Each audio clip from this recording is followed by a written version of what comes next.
પાટણમાં એસએસસીની પરીક્ષામાં ડમીકાંડ મુદ્દે કોર્ટનો મહત્વનો ચુકાદો। 3 ડમી પરીક્ષાર્થીઓને કોર્ટે સજા ફટકારી। પહેલીવાર ડમીકાંડ કેસમાં કોર્ટનો ચુકાદો આવ્યો છે અને ડમી પરીક્ષાર્થીઓને 1 વર્ષની કેદ અને 10-10 હજારનો દંડ ફટકારાયો છે।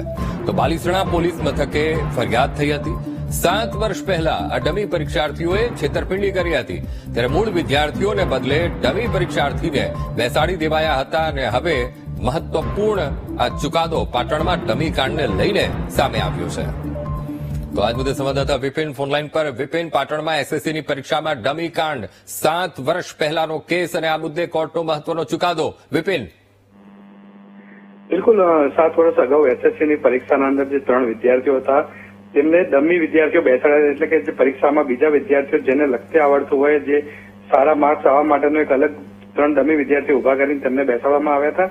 ત્યારબાદ જે વિદ્યાર્થીઓ પકડાયા હતા તે ફરિયાદ મામલે બાલીસણા પોલીસ મથકે ફરિયાદ પણ થઈ હતી। હવે 7 વર્ષ બાદ જ્યુડિશિયલ કોર્ટે ડમી વિદ્યાર્થીઓને હવે સજા ફટકારી છે। 1 વર્ષની કેદ અને 10-10 હજારનો દંડ ફટકાર્યો છે। એ કહી શકાય કે જે ગુજરાતમાં છે પહેલો દાખલો કહી શકાય કે જે ડમીકાંડ મામલે કોઈને સજા થઈ હોય। જી બિલકુલ વિપિન, સમગ્ર માહિતી સાથે જોડાવા બદલ આપનો આભાર।